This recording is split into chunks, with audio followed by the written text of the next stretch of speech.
Lo, yung umilaw na yan. Yan mismo.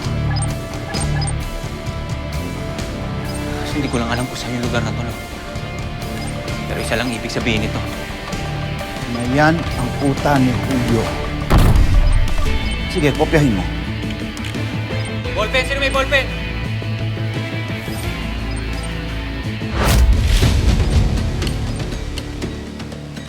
Mga tubaw!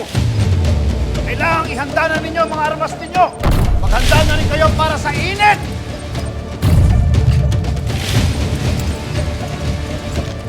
May lilitsunin tayo.